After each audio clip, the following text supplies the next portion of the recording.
Hi, and welcome back to the Kokiri Kingdom. This week we're doing something a little different because we're not doing a Zelda video. We're doing a video about another series that's near and dear to our hearts here at the Kokiri Kingdom, which is Kingdom Hearts. Last weekend's D23 Expo gave us more Kingdom Hearts 4 information than we could have possibly imagined. Not only did we get to see more of Sora's situation in Quadratum and confirmation that the Dandelions would be playing a role in the game's story, but we also got to see our first two pieces of confirmed Disney content in the game with two worlds, Coco and Hercules. Not only are these two worlds incredibly exciting to see in the game, but we believe that their existence actually tells us a lot about what the themes of Kingdom Hearts 4 will be, and what we can expect from the Disney side of the game as a whole. For those of you new to the series and unfamiliar with how Kingdom Hearts Disney worlds usually work, each game's worlds typically follow a theme related to either Sora or a different protagonist's character journey. For example, all of the Disney worlds in Kingdom Hearts 1 are movies about somebody wanting to expand their horizons and visit another world, either literally or metaphorically. And all of Dream Drop Distance's worlds are centered around Disney movies that deal with dreams, both in terms of actual literal dreams and aspirations alike. So what does having Coco and Hercules confirmed for Kingdom Hearts 4 say about the game's themes? Well, I honestly think it's pretty obvious. From the first reveal, we've known that Sora is in some sort of Kingdom Hearts afterlife after stretching his power of waking to the point that he died at the end of Kingdom Hearts 3. And while he's there, he's meeting the familiar faces of some long-dead characters like Sigurd, Folly, and Strelitzia from the mobile games Kingdom Hearts Union X and Kingdom Hearts Dark Road. I guess a little less familiar face in terms of Sigurd since he was from Missing Link, which got cancelled, but it seems like he'll be important here, so let's just pretend we knew him the whole time, okay? With just the basic premise, a pretty clear parallel is established. The only difference between Sora being in the Coco world and meeting dead but not yet forgotten souls like Hector, and Sora hanging out with Strelitzia in Quadratum, is that the average person probably knows who Hector is.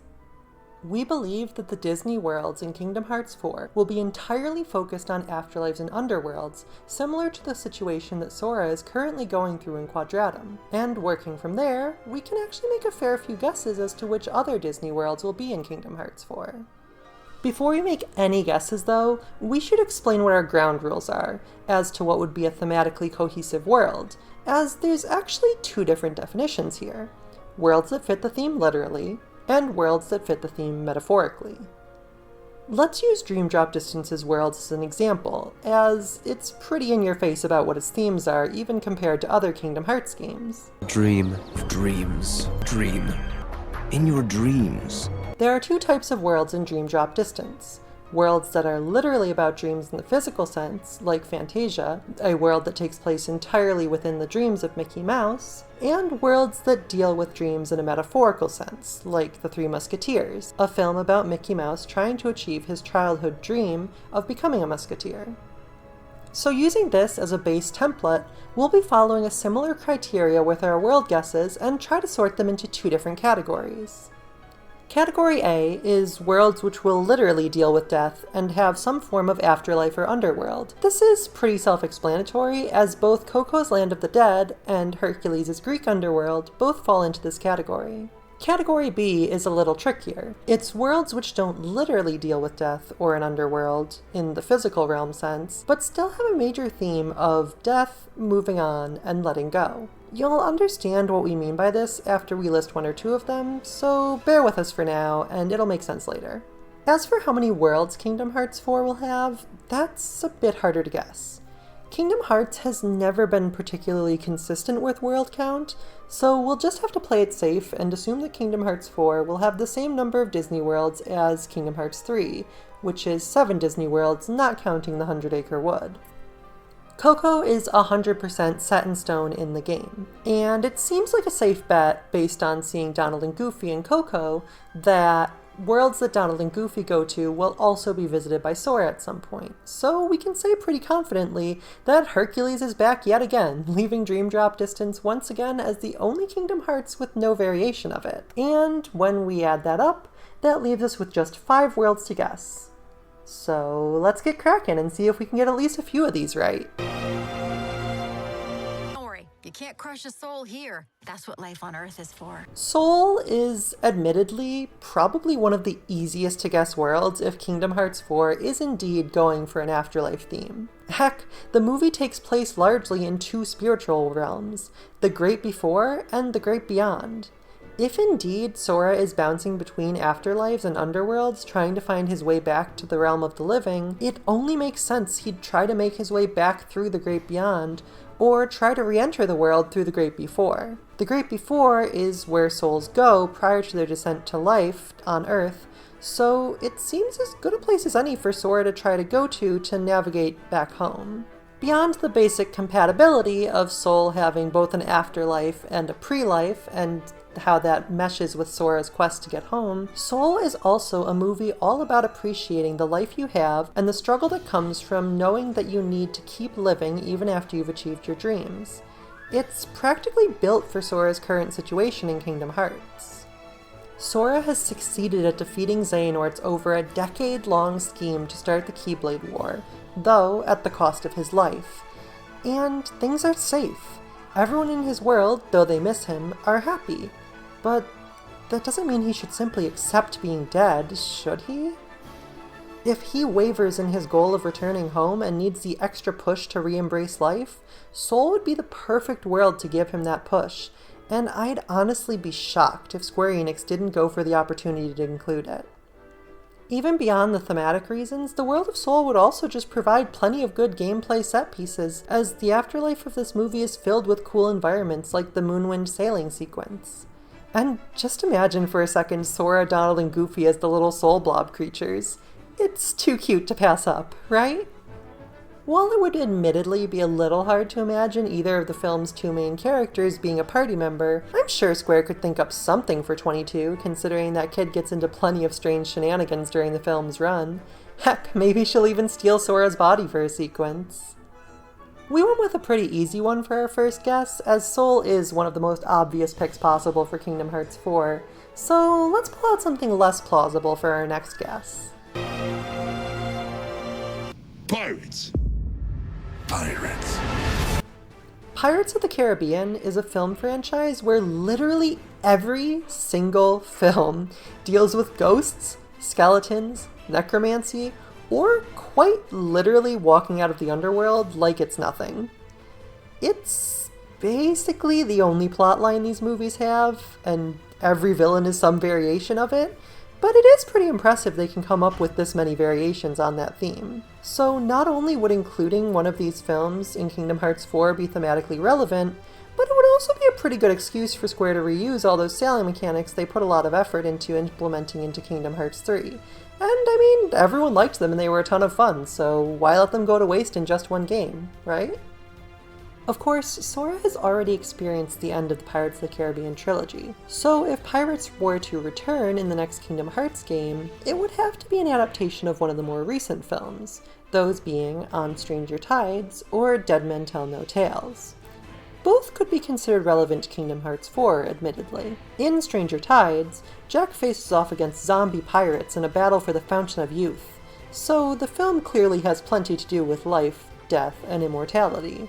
Even more fitting, however, is Dead Men Tell No Tales, in which Will's son seeks a mystical trident that will allow him to break his father's curse to sail the Flying Dutchman and be unable to set foot on land more than once every 10 years. By the end of the film, Will is, for better or worse, freed from the responsibility of ferrying lost souls and can once again live a pretty normal life. This is, of course, actually pretty relevant to Sora, who made a deal, in a sense, by knowingly stretching his power of waking to the point that it killed him and sent him to the afterlife. Much like Will Turner, Sora is seeking to escape the cosmic consequences of his fate, and unlike Will leaving the souls to wander lost, we don't actually know as of now what consequences there might be to Sora escaping and coming back to life. But since it seems that the presence of the dandelions is drawing Heartless into the real world, perhaps it's actually the opposite, and there's more consequences to him staying dead than there would be to him returning to life. Either way, out of the two, Dead Men Tell No Tales definitely feels more likely. Sora already has a relationship with Will and Elizabeth, and the plot of the film admittedly feels more relevant to continuing the Pirates trilogy that was established in KH2 and KH3 than On Stranger Tides, because that movie was kind of more of a diversion about Jack, rather than continuing the characters and themes in the original trilogy. Plus, admittedly, even if the movie isn't terribly good, Salazar would be a pretty awesome Heartless design. He feels pretty primed for it, and already kind of looks like one in the movie. We've talked about the positives, and obviously the biggest mark against the inclusion of any non-original trilogy Pirates of the Caribbean film is that these movies are generally disliked by both audiences and critics, and I don't think the average person can even remember what happens in them. Heck, I've seen them both, and I had to look up a summary to write this script. I saw On Stranger Tides in theaters. Twice. However, I don't actually think that's a complete blight against their possible inclusion in Kingdom Hearts 4. There is a precedent for a world like this being included in Kingdom Hearts. Way back in Kingdom Hearts 2, we got the Kingdom Hearts adaptation of Aladdin 2: Return of Jafar. Aladdin 2 is easily one of the most hated direct-to-video Disney movies, and yet it got to be included in the game. Clearly the series doesn't have a super high bar to entry when it comes to movies being liked, especially if they're continuing a world that already exists in the game. So yeah, with Pirates' history in the series and the Aladdin example in mind, we actually do think it has a chance, even if the only remaining films aren't part of the original trilogy. And speaking of trilogies... Oh my god, Star Wars! Star Wars! What? Star Wars! What the fuck? The world that everyone's been talking about since the reveal trailer, Star Wars. If there's one world that we can be almost certain is in the Kingdom Hearts 4 game, it's Star Wars. In the very first trailer, we saw what was quickly identified as an AT-ST foot as viewed from behind, and what's more, the seemingly innocuous forest shots were quickly lined up to shots of the forest from Battlefront 2's Endor map. Putting these pieces together, it's pretty likely that Kingdom Hearts 4 will have a Star Wars world and that it will take place at least partially during Return of the Jedi. So how does this tie into themes of life, death, and the afterlife? Star Wars is an example of a world that falls pretty squarely into the category B of not a literal afterlife, but a more metaphorical one dealing with themes. Because in Star Wars, one of the biggest ideological clashes centers on if one should accept death or cling to life. The Jedi readily accept when their time has come and pass willingly into the afterlife, as seen with Obi-Wan in A New Hope, or Yoda in Return of the Jedi. Granted, they do tend to linger as spirits that can descend to give advice or influence the world around them, but this is seen more as a perk of accepting your fate, and less as hanging around. Conversely, the Sith do everything in their power to remain on the mortal plane. Vader, for example, lives for over a decade on a life support system after trying and failing to prevent the death of his wife. Palpatine uses soul transference to live on in a zombie clone as a sci-fi lich, rather than simply accepting that his time has come.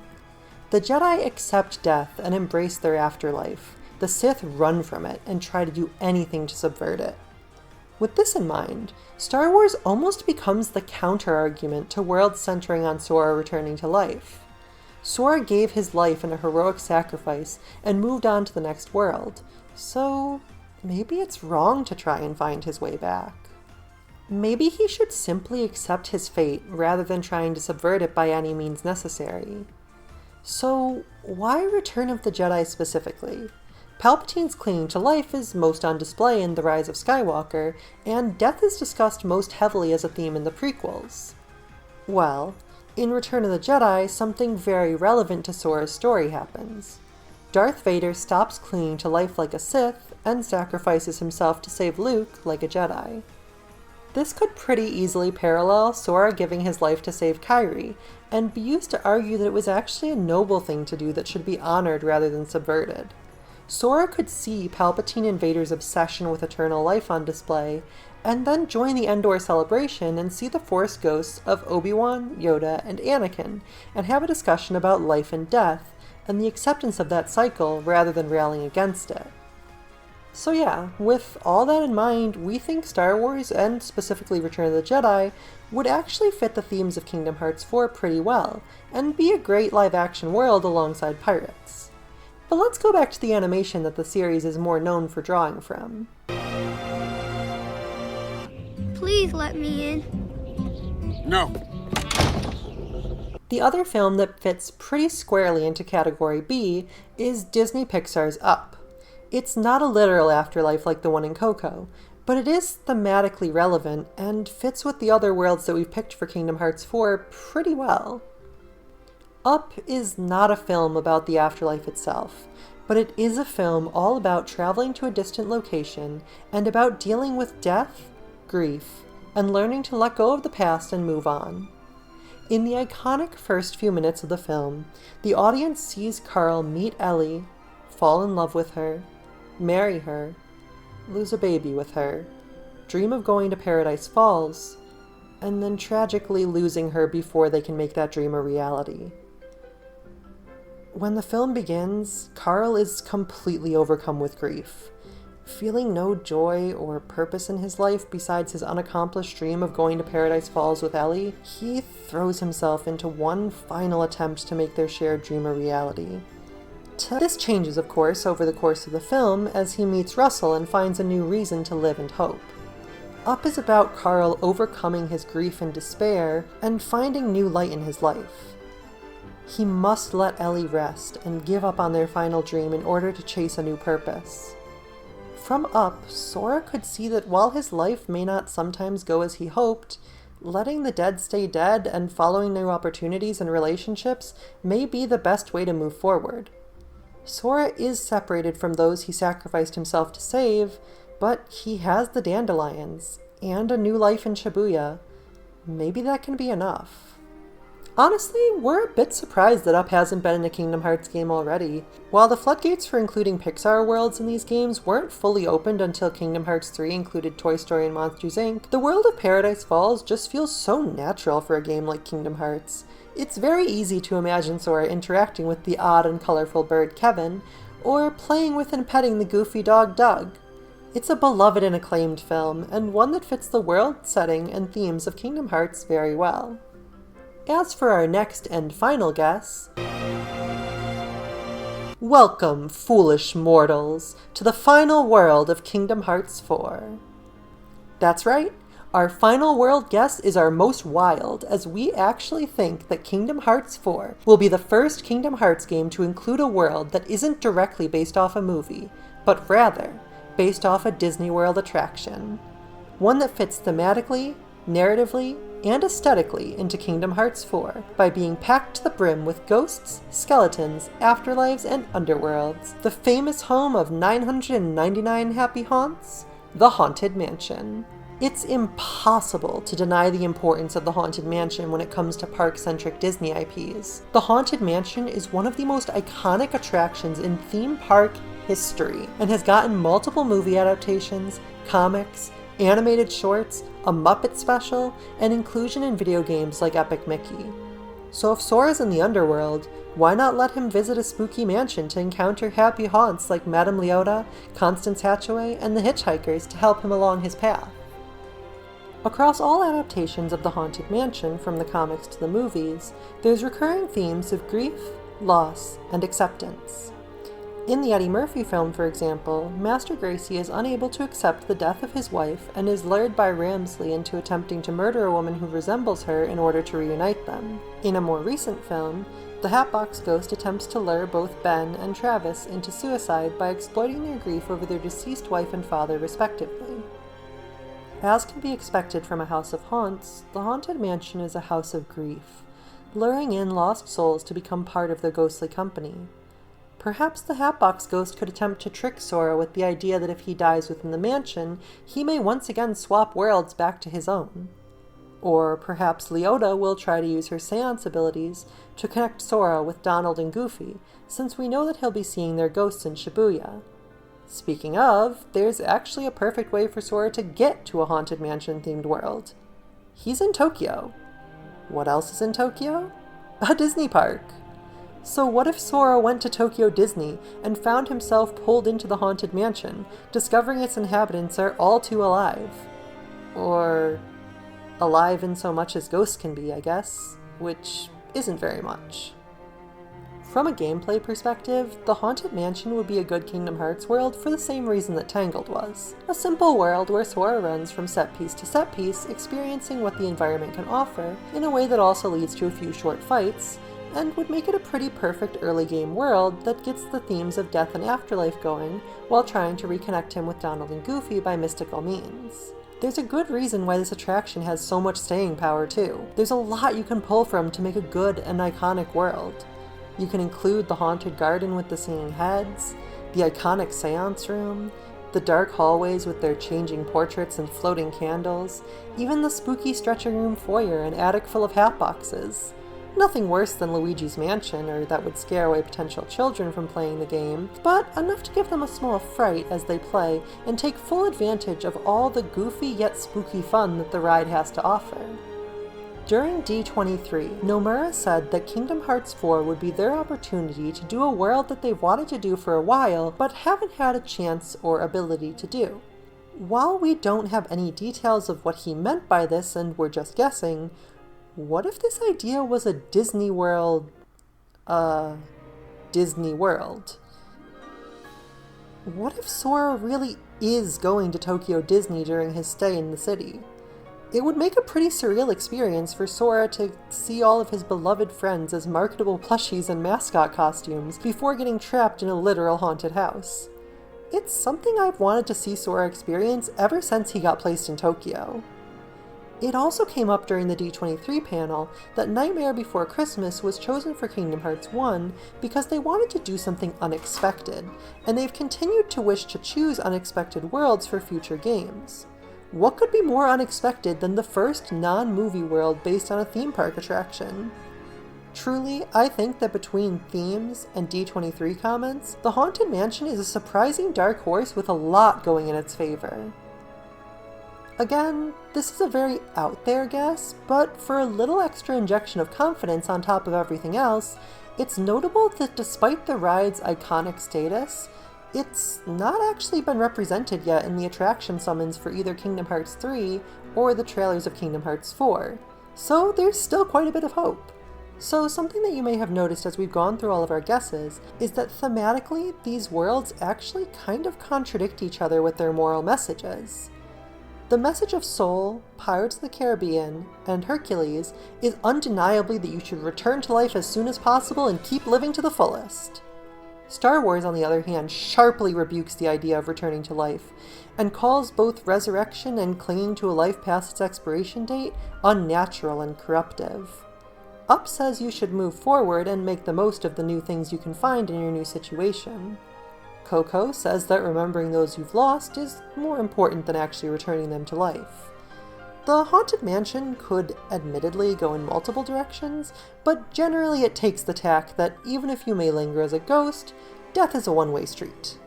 The worlds may have the same central theme of life, death, and transit between the two, but they don't have the same opinions on it. Instead of having each world say the same thing to hammer in a single moral message, these worlds are actually in conversation with each other. And that could potentially be very interesting if Sora is torn between returning to his world and accepting his new place with the dandelions. Should he return to life, or should he remain in his afterlife? These potential worlds may not give him a straight answer, but they'll definitely give him a lot to chew on. And those are our guesses for which worlds will be included in Kingdom Hearts 4, and why we think their themes all work. Will all these guesses actually be correct? Probably not. Square Enix is known to throw a few oddballs into the mix, and it's pretty impossible to predict those ones, but we have a good feeling about all of these. And hey, if you're watching this from the future and we've guessed at least a few of the worlds correctly, why not give us a reward by hitting that subscribe button? And if you're watching this in the present, feel free to subscribe anyway, and let us know what you think the worlds and themes will be for Kingdom Hearts 4. We hope you enjoyed our video, and we look forward to seeing you again in the Kokiri Kingdom. Bye!